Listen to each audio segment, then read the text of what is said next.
Agent जो है pathogen उनको बताते हैं ये फलाने की बॉडी में इम्यूनिटी कम है, इसको अपन इसके अंदर हम एंटर हो सकते हैं। उसी प्रकार से हमारा जो इम्यूनिटी का फंक्शन है, अगर ये जो पैथोजेंस है ये हमारे शरीर में एंटर कर जाते हैं तो इसको कैसे हमारे शरीर से बाहर निकालना, ये इम्यूनिटी का ही काम होता है। उसी प्रकार से हमारे फ्यूचर में कोई ऐसा इन्फेक्शंस आ रहे हैं तो हमारा ब्रेन जो है ये पैथोजन से लड़ने की जो योजना है वो योजना को बना करके रखते हैं। इसमें महत्वपूर्ण भूमिका यहाँ पर ये होती है कि मैंने ब्लड हेल्थ के टॉपिक में भी बताया था, जो हमारे शरीर में 3 प्रकार के ब्लड होते हैं ना, जो white blood, red blood and plasma.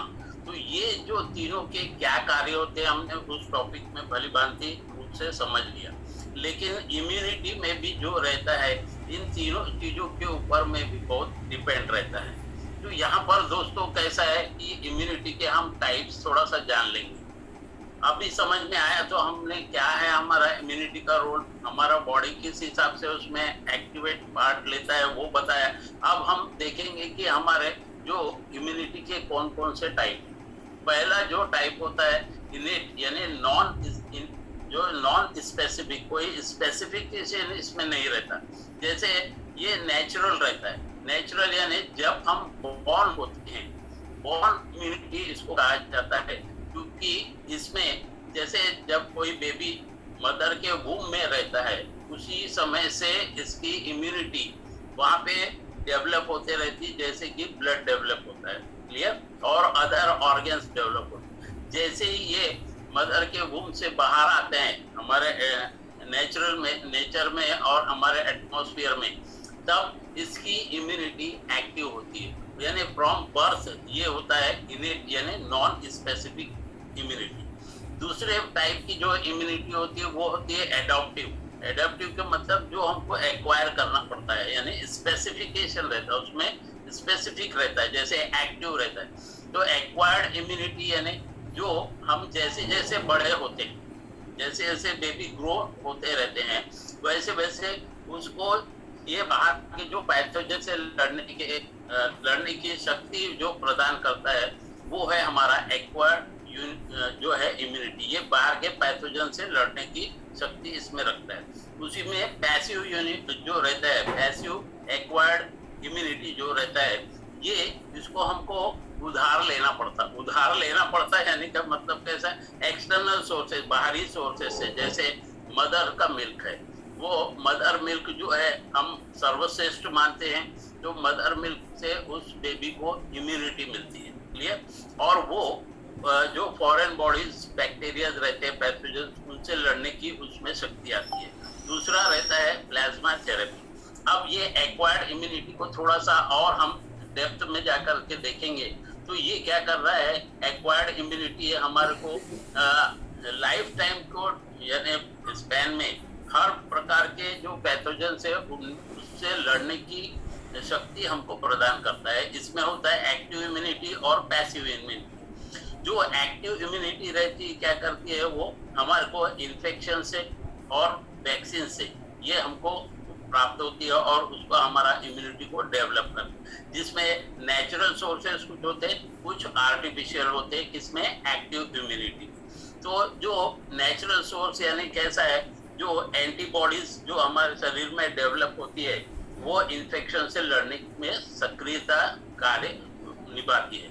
और आर्टिफिशियल कैसी होती है, जो एंटीबॉडीज हमारे शरीर में डेवलप होती है तो उसको मारने के लिए, उससे लड़ने के लिए हमको जो वैक्सीन वगैरह जो बाहरी रूप से लेना पड़ता है वो आर्टिफिशियल रूप से लेना पड़ता है, यानी वो ह्यूमन मेड रहता है। इसी प्रकार से हम उसको इंजेक्ट के द्वारा, वैक्सीन के द्वारा लेते हैं। जैसे आपने अभी जो हमारा एकेडमिक सेशन था उसमें आपने जाना है।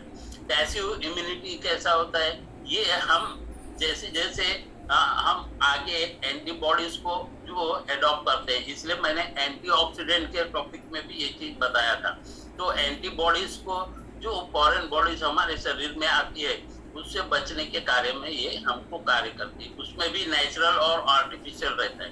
तो नेचुरल सोर्सेस क्या रहता है, वो हमको रिसीव करता है कहाँ से, for example through the breastfeeding of mother's milk, यानी बेबी जब ग्रोथ होता है तो उसका इम्यूनिटी कम रहता है। आप जब भी देखिए, आप बहुत सारे बच्चे बार बार बीमार होते हैं, तो बार बार बीमार होने का कारण क्या होता है कि उनकी इम्यूनिटी जो है वीक रहती है।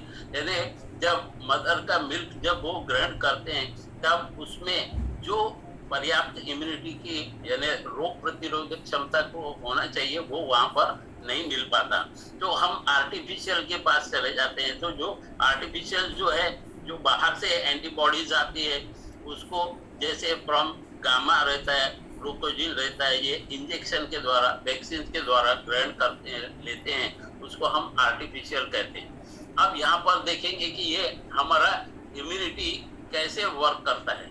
अब इम्यूनिटी कैसे वर्क करता है इसके बारे में थोड़ा सा जानेंगे। तो यहाँ पर कैसा है, नॉन स्पेसिफिक जो इम्यूनिटी रहता है, इसमें फर्स्ट लाइन ऑफ डिफेंस जो आ रहा है, फर्स्ट लाइन ऑफ डिफेंस जो रहता है दोस्तों, वो क्या हो रहा है कि फर्स्ट लाइन ऑफ डिफेंस में, एक सेकंड, ये थोड़ा सा स्लाइड्स आ रहा है ना।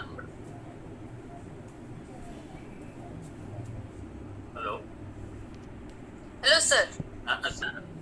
थोड़ा सा नेटवर्क उसको थोड़ा वीक होगा, क्योंकि जब भी आंखों से पानी आता है या आईज इंफेक्शन होते हैं तो उसमें इम्यूनिटी हमारी वीक होती है। तो जो पैथोजेंस हमारे आंखों के द्वारा हमारे को डिसीज क्रिएट करते हैं, तो वो आंखों के आंसुओं से जो है वो बाहर निकलते हैं। और उसी प्रकार से जो जैसे कुछ फीवर आते हैं, जो पैथोजन अटैक करते हैं हमारे को, जैसे कुछ स्मॉल टेम्परेचर में बॉडी में जाने के बाद भी वो सर्वाइव रहते हैं, तो उससे कई प्रकार की जो बुखार है, सर्दी, खांसी, ये सारी चीजें आती है।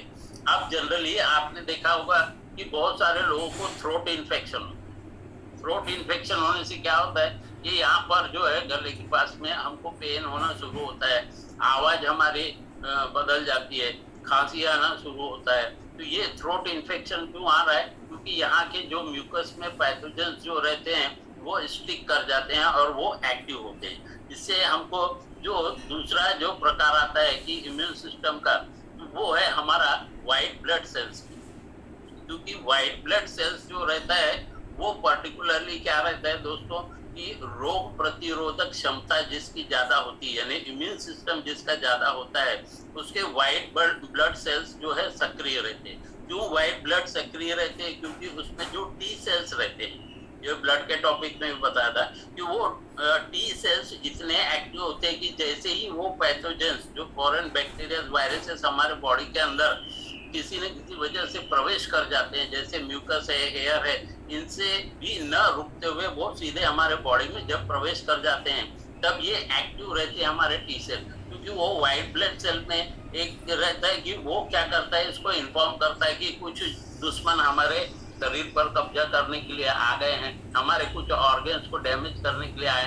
तो ये टी सेल जाकर के क्या करता है, उनको खा जाता है, यानी उनको मार देता है, और उस प्रकार से वो क्या करता है, बाद में एक्सक्रिएट हो जाता है यूरिनेशन और स्टूल के द्वारा। तो इसमें जो सक्रिय भूमिका रहती है किसकी रहती है, वो व्हाइट ब्लड सेल्स की।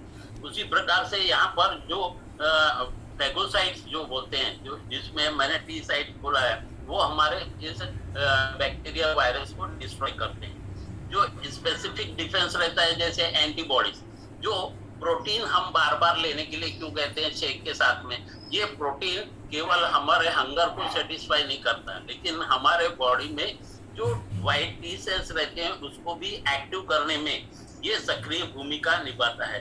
जो पैथोजेंस बाहर से आते हैं उसको इनएक्टिव करने के लिए हमको ये प्रोटीन की भी मदद लगती है। उसी प्रकार से जो एंटीबॉडीज जो रहते हैं, जो इनएक्टिव होने के कारण, यानी कि एक्सेस, जैसे फ्री रेडिकल एक्सेस होता है, तो मैंने बताया ना कि उसको हमको हमारे बॉडी में कहीं ना कहीं प्रॉब्लम क्रिएट करते हैं। तो वैसे ये फॉरेन बॉडीज जब भी हमारे श्वास के द्वारा, मुंह के द्वारा, आइज के द्वारा, स्किन के द्वारा अंदर प्रवेश कर जाते हैं, तो उनको मारने के लिए ये हमारे एंटीबॉडीज जो है वो काम में आते हैं। और वो एंटीबॉडी जो है अगर वो सक्रिय रहते हैं, जिसमें कि व्हाइट ब्लड सेल में टी सेल्स वो सक्रिय रहने से वो क्या करता है कि ये जो छोटे छोटे बैक्टीरिया जो रहते हैं, वायरस रहते हैं, उनको मार करके वो हमारे यूरिनेशन स्टूल के द्वारा एक्सक्रीट करता है। ये इसकी खासियत रहती है। तो जिसका इम्यूनिटी स्ट्रांग है, इसका मतलब उसमें व्हाइट ब्लड सेल्स की मात्रा अच्छी है और उसमें इम्यून पावर अच्छा होता है।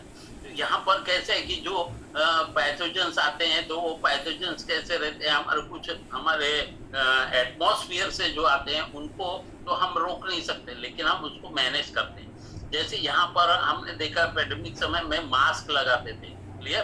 तो मास्क लगाने से क्या उसमें क्या बताया जाता था कि ये नोज और ये पूरा माउथ यहाँ तक के हमारा कवर रहना चाहिए। क्यों?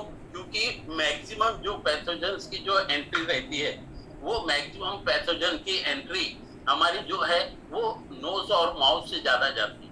उसके बाद में हमको बार बार हैंड वॉश करने के लिए कहा जाता था। क्यों हैंड वॉश करने के लिए कहा जाता था? क्योंकि हम जो है खाने वाले जीव, सुबह उठे कि कुछ ना कुछ हमारे दोनों हाथ और मुंह चलते रहता है। तो इसके द्वारा भी जो फॉरेन बैक्टीरिया रहते, पैथोजेंस रहते, वो हमारे शरीर में प्रवेश कर जाते हैं और हमारे टी सेल्स और दूसरे सेल्स को भी डैमेज करते हैं। तो इसीलिए हमको इनसे प्रोटेक्ट करने के लिए, फॉरेन बॉडी से प्रोटेक्ट करने के लिए टी सेल्स हमारा इम्पोर्टेंट अच्छा होना जरूरी होता है। अब इसमें कुछ रिकॉर्ड है, यानी कैसे बैरियर्स होते हैं, ये हम जानने की कोशिश करें। जो नॉन स्पेसिफिक फिजिकल और केमिकल जो डिफेंस रहता है, सबसे पहला बैरियर होता है हमारा स्किन रहता है, ओके, आउटर लेयर। दूसरा होता है हमारा म्यूकस मेम्ब्रेन, और स्टोमक के अंदर में जो एसिड रहता है, HCl एसिड रहता है जो स्टोमक के अंदर रहता है। और इसीलिए आपने वो जो पीएच का जो टॉपिक लिया था, पीएच बैलेंस, उसमें बताया गया था कि अगर हमारे शरीर में एसिडिक फॉर्मेशन ज्यादा होगा तो दैट इज हार्मफुल, और वैसे ही अल्कलाइन रहेगा तो भी हार्मफुल। तो दोनों को बैलेंस रखना चाहिए। तो जो एसिड हमारे स्टोमक में रहता है वो क्या करता है, ये आइसोजन जो सेल्स रहते हैं जो टीयर्स के द्वारा निकलते हैं, या एसिड जैसे स्टोमक में कुछ बैक्टीरिया चले गए तो वो एसिड में डेड हो जाते हैं। जैसे हम बोलते हैं कि जैसे कफ आता है, खांसी आती, खांसी आने के साथ में किसी किसी को कफ आता है, किसी किसी को कफ नहीं आता। कफ नहीं आने से क्या होता है दोस्तों, उनके लंग्स में स्टिक हो जाता है। लंग्स में स्टिक हो जाएगा तो क्या होगा, ब्रीदिंग का भी प्रॉब्लम आना शुरू हो जाएगी। उसी प्रकार से जब हम छींकते हैं तो देखिए एक चीज और ध्यान रखिए, जो व्यक्ति छींक रहा है उसके बाजू में अगर कोई व्यक्ति है, यानी जिसका इम्यूनिटी कमजोर है या जिसको सर्दी हो गई, उसके बाजू में अगर कोई बैठा है तो वो क्या होता है, वो सर्दी उसको भी लग जाती है। क्यों लग जाती है? क्योंकि वो श्वास ले रहा है, तो वो श्वास लेने से जब वो स्नीजिंग करता है तो उसके जो बैक्टीरिया है वो दूसरे को भी अटैक हो जाते हैं, क्लियर। तो इसलिए जब भी हम छींकते हैं, खांसते हैं, तो बार बार हमारे जो पेरेंट्स से बुजुर्ग कहते हैं कि रूमाल या हाथ रखना चाहिए, ताकि वो बैक्टीरिया जो फॉरेन